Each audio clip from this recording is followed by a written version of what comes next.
repente usted está con un amigo, con alguien conocido en la casa, con algún familiar y de repente empieza a perder ese pulso, esa persona ¿Cuáles son los síntomas en realidad? Y eso es lo que queremos saber.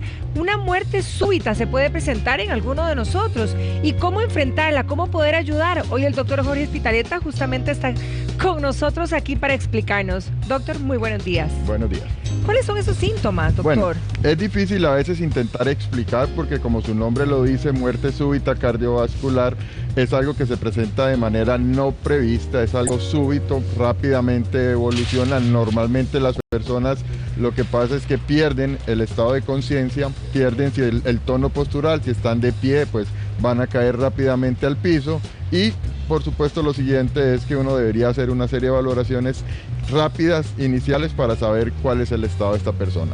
Si hay algunos estudios, y esto es importante recalcarlo, de hecho fueron publicados hace un año en Annals of Internal Medicine, donde decía que las personas que habían presentado muerte súbita, casi un 50% presentaban síntomas desde un mes antes de presentar el súbito colapso. O sea, inclusive la semana antes de presentar el colapso súbito o la pérdida del tono postural y el pulso, las personas podían presentar 3 síntomas que nos deberían hacer sospechar. Dolor de pecho, probablemente la muerte súbita se deba a eventos cardiovasculares, no necesariamente un infarto, generalmente se trata de trastornos del ritmo del corazón. El corazón tiene un ritmo que es regular y que hace que la sangre que llega hacia él se pueda bombear a través de la parte inferior, digamos, del corazón, del ventrículo. Cuando las personas hacen un trastorno del ritmo, el corazón no se logra llenar de sangre, falla en bombear flujo a, obviamente, el cerebro, al propio corazón y a órganos vitales y la persona entonces cae inconsciente. Entonces, dolor de pecho es uno de los síntomas que tenemos que tener en mente. ¿Dolor de pecho en cualquier lado del pecho? ¿Es específico en algún punto, doctor? Normalmente, cuando es un infarto, uno siempre tiende a pensar que es retroesternal, detrás del esternón opresivo, en esta región. Un paciente que nos puede ayudar en esta sección. En esta región, pero en general uno podría decir que cualquier dolor del pecho, del ombligo hacia arriba y de la mandíbula hacia abajo, nos debe hacer pensar en que podría ser de origen cardiovascular. Si eso lo asociamos al siguiente síntoma que a veces nos refieren los pacientes y es dificultad para respirar. Entonces, si usted hace dolor de pecho y con ese dolor de pecho además siente dificultad para respirar, pues eso es algo que nos debe hacer llamar la atención. Y el tercer síntoma que a veces presentan los pacientes es el síncope. ¿Qué es síncope? Nada más es la pérdida del tono postural. Alguien que está de pie y súbitamente cae, la gente como que se desmaya. Sí lo pierde. Sí hay alteración del estado de conciencia, pero cae, a veces se recupera espontáneamente, no necesariamente ya que hizo la muerte súbita. Entonces, los pacientes con muerte súbita, al final de cuentas, lo que normalmente presentan es un trastorno del ritmo del corazón que en su gran mayoría probablemente se debe a enfermedades de las arterias del corazón, pero podría ser alguna otra causa de arritmia. Ok, ahora, doctor, ¿cuáles serían los pasos a seguir, digamos, si uno está frente a una situación de este tipo? Ok, primero y lo más importante, obviamente, solicitar ayuda. En este mismo estudio que hablamos se demuestra que cerca de 1/3 de las personas no activan el sistema de emergencias, no llaman al 911. Entonces esto es muy importante. Si usted está ante una víctima que colapsa súbitamente, que se desvanece súbitamente, pues lo más importante es pedir ayuda. Puede que sea o no una muerte súbita, pero una persona que está caminando a la par de nosotros, hablando y súbitamente pierde su estado de conciencia o tiene alteración del estado de conciencia, es algo que nos debe llamar la atención. Entonces, pedir ayuda, siempre. Primero, llamar y pedir ayuda. Segundo, pues intentar ya auxiliar a nuestra víctima. ¿Cómo auxiliamos a nuestra víctima? Pues bueno, obviamente lo primero es que si estamos cerca, intentar evitar que la persona se golpee al caer. Uno debería poder intentar sostener a la persona, si está muy cerca, para ponerla en una superficie plana y firme. Y lo otro es que todo... Recostada boca arriba siempre, doctor. Sí, boca arriba.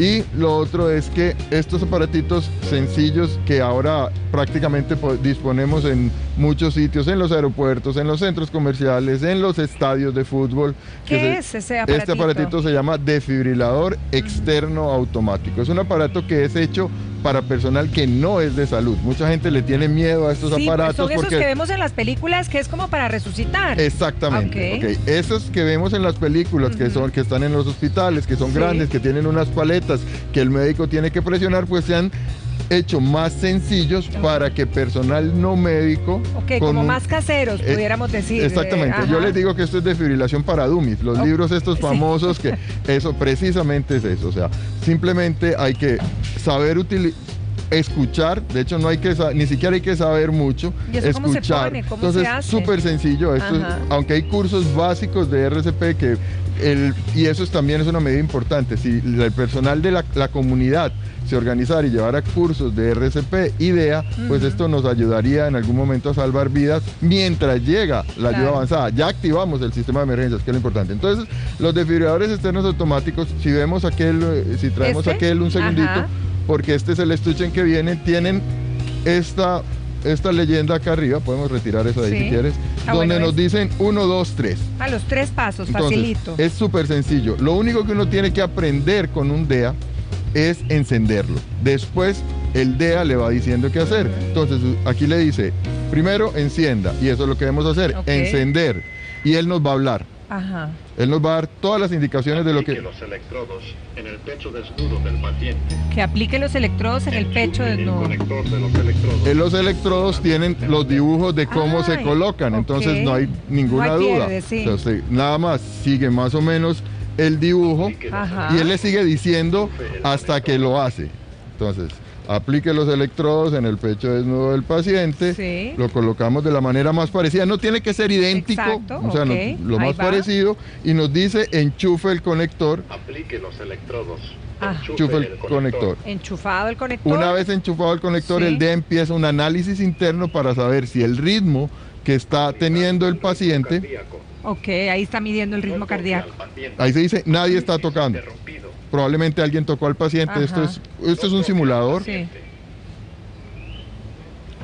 Él está leyendo el ritmo del paciente, se demora entre 17 y 34 segundos en analizar el ritmo cardíaco. Ok, ¿qué nos va a decir entonces? Si está indicada o no está indicada una descarga. Ahí dice. Él está cargando el aparato, se recomienda dar una descarga. Él mismo nos dice, nadie toca al paciente. Solo. No, nunca. Él le dice, tiene que pulsarlo. Pulse el botón y nos da 3 alarmas. El pito, que no es nada agradable, la luz intermitente titilando y la voz que nos dice de una descarga ahora. Entonces usted pulsa la descarga y ya lo que sigue en este momento es que deberíamos iniciarle RCP al paciente, compresiones torácicas al paciente.